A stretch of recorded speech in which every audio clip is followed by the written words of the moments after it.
Hello, everyone. I'm Monica Reinagel, the Nutrition Diva, here with your quick and dirty tips for eating well and feeling fabulous. This week's show is a bit longer than usual because we're tackling a big topic: whether it's unnatural for humans to drink the milk of other animals or to drink milk beyond infancy.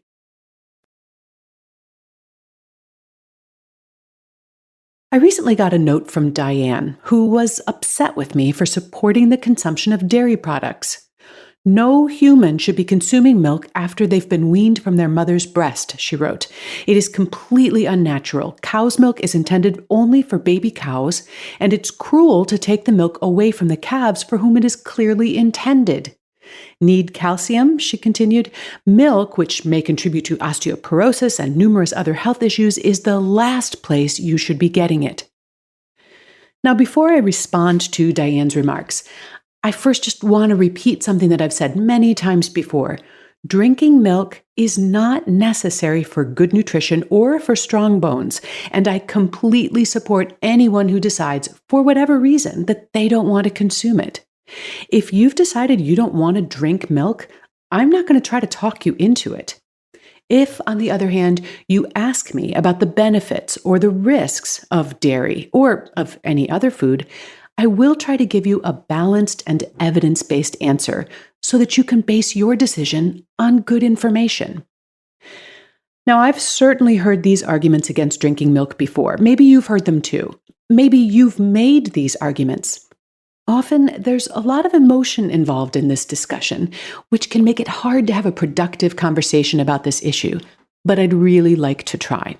Although they are often all jumbled together, there are actually three completely different arguments being presented here. Number one, drinking milk is unnatural. Number two, drinking milk is unhealthy. Number three, drinking milk is cruel. It's possible to accept or reject any one of these arguments without accepting or rejecting them all. So let's consider them one by one. First of all, is drinking milk unnatural? I would submit that the natural world does not operate with intention, nor is it all that attached to a plan. In fact, some of nature's greatest hits are the result of random errors and unintended consequences. Nature also doesn't care about right or wrong, or whether something is fair or ethical or cruel. All nature cares about is what works. If a bird lays an egg and that egg hatches into a baby bird, which matures and lays another egg, that works for nature. But if instead that egg is stolen out of the nest by a hungry raccoon, who goes on to reproduce, well, that works too. Nature isn't rooting for the bird any more than it's rooting for the raccoon. In fact, if nature were actually capable of rooting for anything, it would probably hope that just enough eggs would be stolen to ensure plenty of baby raccoons and plenty of baby birds. To the extent that consuming dairy enhanced the survival and reproduction of prehistoric humans, who then committed resources to enhancing the survival and reproduction of dairy animals, the fact that humans learned to use the milk of other species has worked out pretty well for nature. So much so that some branches of the human family have evolved to continue to produce milk-digesting enzymes throughout adulthood. This objection to things that are not natural also seems to be somewhat selective. If you are willing to switch on a light after the sun goes down, use an alarm clock to wake you up, get in a jet plane and catapult yourself across 3 or 4 time zones in a few hours, run long distances without anything chasing you, or take a vitamin pill, then you're doing quite a few things that are arguably a lot less natural than drinking milk. The fact is, mother's milk contains nutrients that benefit animals other than that mother's babies, and it would be unnatural for those other animals to ignore that discovery. So, is drinking milk unhealthy? Well, just about anything can be consumed in quantities or contexts that make it harmful. But are dairy products bad for you when they're consumed in the context of a balanced and nutritious diet? Do they cause heart disease, osteoporosis, cancer, or other diseases? Now, Diane specifically mentioned a correlation between dairy consumption and osteoporosis. I devoted an entire episode to this question, and as I pointed out in that show, just because two things occur simultaneously does not mean that one thing causes the other.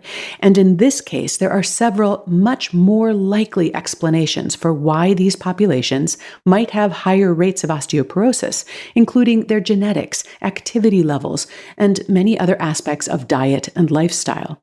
When we compare people within these populations instead of across them, milk and dairy consumption is associated with better bone health, which makes sense because milk is an excellent source of absorbable calcium, vitamin D, and other nutrients that help to build strong bones.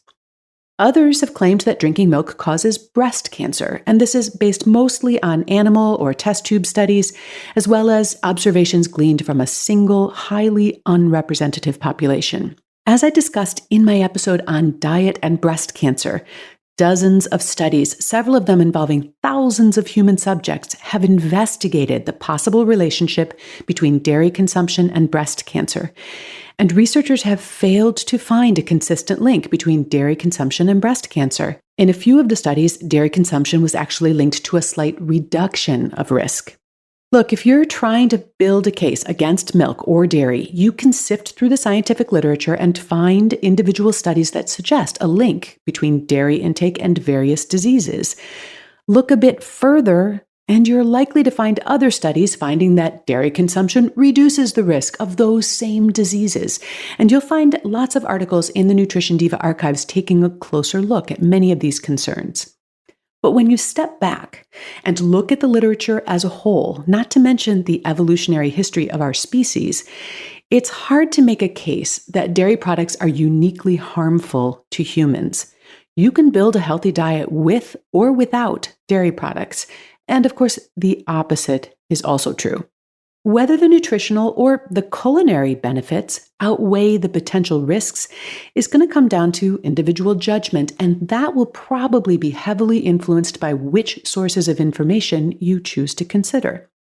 It may also depend on your individual health concerns and priorities. Eliminating milk from your diet may clear up your acne, but reduce your chances of getting pregnant, for example. Whatever you choose, you'll have my full support. My support, however, does not extend to tolerating false or misleading information. The third argument against consuming dairy is that dairy farming is cruel or unethical, and obviously this is a moral or philosophical question. I'm obviously not a professional ethicist, but even the experts struggle with this. Some might argue that the inalienable right to life, liberty, and the pursuit of happiness is not limited to humans, but extends equally to all living things, and that keeping dairy cows is morally equivalent to keeping slaves.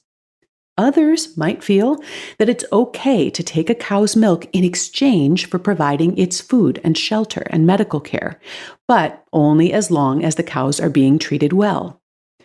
Given the limitations of cross-species communication, not to mention intra-species communication, there's a lot of room for debate over what constitutes a good life for a cow. Come to think of it, there's a fair amount of debate over what's a good life for humans. We're all going to have to come to our own conclusions on this question as well. And once again, this will probably be heavily influenced by what sources of information we consider. Personally, I welcome the increased focus on animal welfare and the mounting demand for more humane treatment of agricultural animals. For example, there's now a growing movement in the dairy industry to keep calves with the mother cows until they are weaned. And this certainly seems to be a step in the right direction in terms of balancing the rights and the welfare of the cows and the humans who benefit, either financially or nutritionally, from the milk that the cows produce. To the extent that I consume animal products, I go out of my way to identify and support producers who treat their livestock well.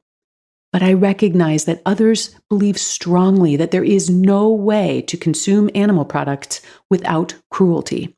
But if you want to convince others that drinking milk is morally indefensible, I'd stay away from arguments about it being unnatural to drink milk, because that logic just doesn't hold up very well under scrutiny.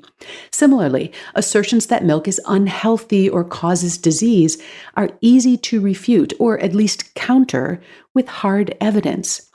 both of these flawed arguments end up diverting attention away from the important conversation that can and should be had about whether using animals for food is or can be made ethically acceptable.